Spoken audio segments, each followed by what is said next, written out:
Bawat subo ng babae sa ice cream ay ginagaya rin ng batang babae sa tapat niya. Pakiramdam niya ay nakakaaliw ito. Masaya ring naglalaro ang batang babae. Pero sa susunod na sandali, ibinaba niya ang kutsara at ngumiti ng may kasamaan. Pinunasan niya ang dugo sa relo. Diretso siyang lumapit sa bata at tinamba ang ice cream nito sa lupa. Ang pangalan niya ay Bella. Isa siyang top level na mamamatay tao. Araw-araw ay pumapatay siya ng 10 tao. Magagalitin at may kakaibang ugali. Kapag may matatandang bumababa ng mas mabagal pa sa pagong, hindi niya mapigil ang pagsabihan at murahin. Laging mayabang ang kanyang tindig. Wala siyang pakialam sa edad o kasarian ng iba. Pag-uwi niya sa bahay, hindi rin siya nagpapahinga. Kinuha niya ang mga pampaganda at pinaputing parang pader ang mukha niya. Pagkatapos, inilabas niya ang lason at ibinuhos sa alak sa mesa. Hawak ang matapang na alak, humiga siya sa sofa. Nagkunwaring magpapakamatay. Hinihintay na dumating ang boss para bigyan siya ng target. Pagpasok pa lang, nakita ng boss ang eksenang iyon. Nagulat din ito. Agad siyang lumapit para tingnan ang kalagayan ni Bella. Ay nako, kahit ang boss niya, hindi mapalagay. Laging may tsansang mabigla at umatras. Kinuha ni Bella ang gantimpala at listahan ng target. At nagsimulang mag-imbestiga tungkol dito. Mabilis niyang nakuha ang address at itsura ng target. Agad siyang sumakay sa motorsiklo at lumipad papunta roon. Ngayon, balak niyang hindi gumamit ng bala o baril. Kakampi lang ang mga hairpin na may lason sa buhok niya. Nang hindi nakatingin ang gwardya sa gate, mabilis na tumakbo si Bella sa gilid ng pader. At umakyat sa tubo. Pero pagpasok sa bahay, walang tao sa loob. Sumilip si Bella sa labas. Nasa likod pala ang mayamang target, nagpa-party kasama ang mga kaibigan. Ngumiti si Bella, para siyang nakakita ng ATM sa target. Pumasok siya sa kwarto at binuksan ang aparador. Naghanap ng disenteng bestida para makapasok sa party. Ngunit biglang may narinig na yabag ng nagrorondang gwardya. Napansin ng gwardya na bukas ang aparador na kanina'y sarado. Kaya nagsimula siyang maghalughog sa loob. Pero kahit anong hanap, wala siyang nakita. Akala niya, nagkamali lang siya. Hindi niya alam, nakatago si Bella sa loob ng malita. Nagpalit siya ng damit para makapasok sa party. Handa na sana siyang lapitan ng mayamang target para patayin. Pero nakita niyang inaapi ng matanda ang apo nito. Huwag kang tatakbo, maglaro pa tayo sandali. Anong laro? Ewan mo. Ang kulit ng batang to. Nagalit ang apo at tumakbo pabalik sa kwarto. Naisip ni Bella ang mas ligtas na paraan para patayin ang target. Sumunod siya sa bata papasok ng kwarto. Niloko niya ito para tawagin ang lolo. Bilis, sabihin mo, Lolo, may magandang ate sa itaas. Hinahanap ba ako? Hintayin mo, pupunta ako agad. Nang makasigurong pumagit ang matanda, ikanda daw ni Bella ang bata sa banyo.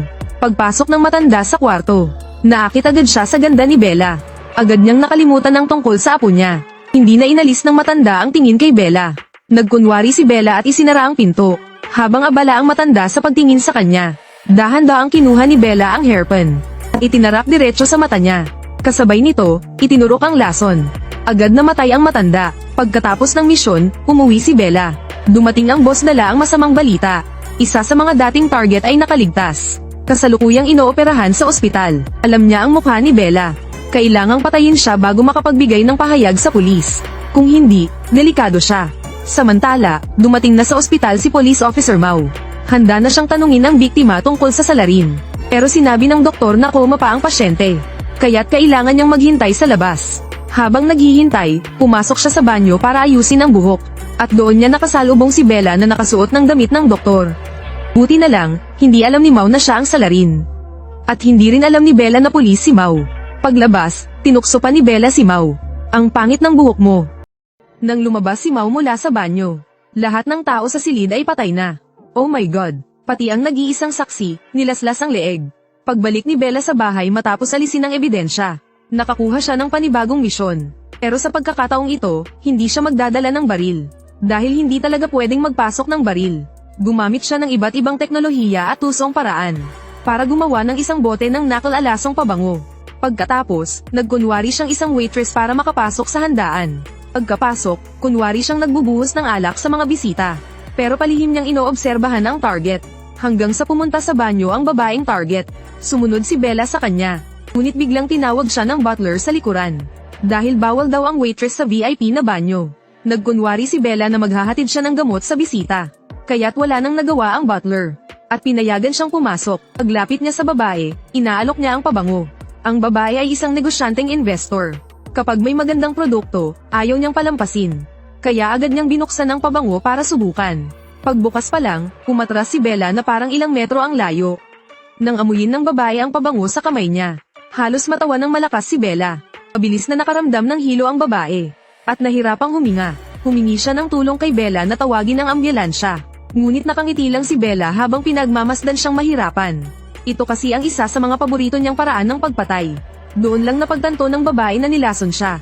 Hanggang sa tuluyan siyang bumagsak. Hindi pa rin nasiyahan si Bella. Lumuhad pa siya at nangasar. Bye-bye. Pagbalik sa bahay matapos ang misyon.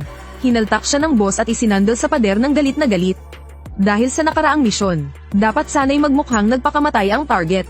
Pero pinatay ni Bella pati ang doktor at pulis sa kwarto. Hindi pa sila tapos mag-usap. Nang biglang dumating ang nobyo ni Bella. Nakakailang ang sitwasyon. Mabilis na nagpalusot si Bella na kapatid daw ang matanda. Agad silang nagkamay. Pagkatapos, pinaalis ni Bella ang nobyo. Ngunit sa pag-alis, napansin ng nobyo na may natirang pabango sa basura. Sayang daw kung itatapon. Kaya kinuha niya ito at dinala. Maya-maya, may narinig silang malakas na tunog sa labas. Pagbukas nila ng pinto, patay na ang nobyo dahil sa pabango ni Bella. Pero hindi ito masyadong nalungkot. Sa halip, sabi niya, buti nga. Dahil hindi naman siya mahilig sa mga lalaki.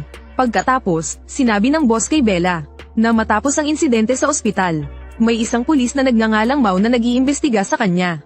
Kinagabihan, naghanap si Bella ng impormasyon tungkol dito online.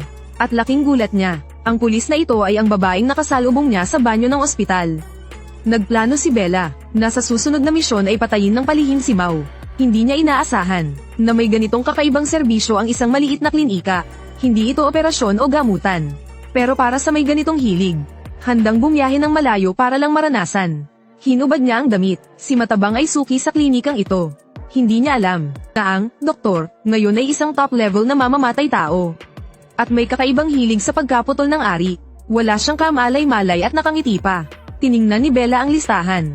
Ang binili ni Matabang ay 8 minutong egg massage. Handa na ang lahat. Kinuha ni Bella ang malaking pang-ipit.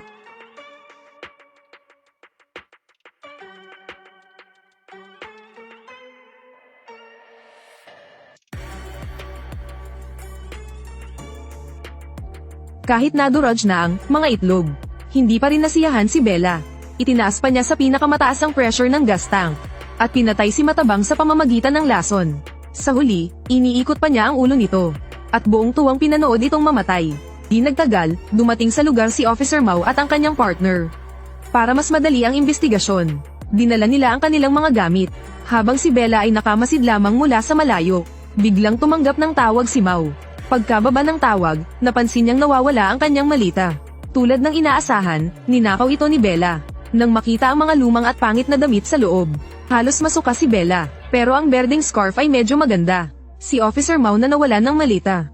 Napilitang bumili ng mga damit sa isang tindahan. Ngunit kahit ilang beses subukan, pakiramdam niya may mali pa rin. Nang tatawag na sana siya sa tindera, napansin niyang may nakasabit na sinturon sa gilid.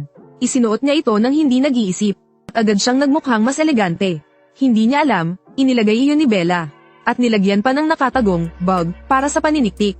Mula sa pag-uusap ng dalawa, nalaman ni Bella na sasakay ng tren si Officer Mau para makipagkita sa isang tao. Sinabayan ni Bella ang oras at pumunta rin doon. Sakto namang dumating ang tren. Nakita niyang pumasok si Mau sa loob ng tren. Ngumiti si Bella at sumunod din. Ngunit biglang hinayla siya ng partner ni Mau.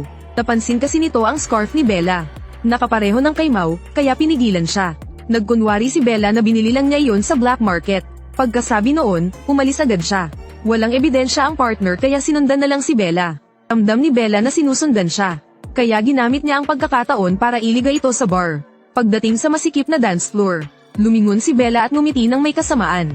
Pagkatapos, bigla siyang umatake sa lalaki. Doon lang na-realize ng partner na naloko siya.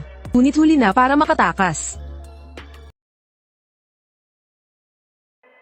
Nang dumating si Officer Mau, huli na para iligtas siya. Umiiyak si Mau ng 3 araw sa pagkamatay ng partner. Makalipas ang ilang araw, natanggap niya ang nawalang malita.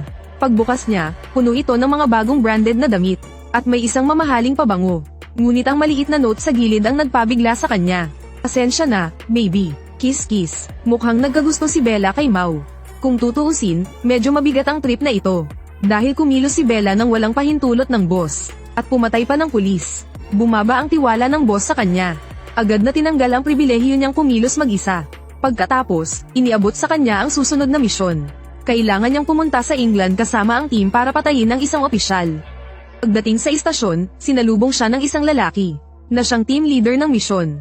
Pagkakasakay pa lang sa kotse, nakita ni Bella sa rearview mirror, na ang nakaupo sa harap ay ang dati niyang girlfriend.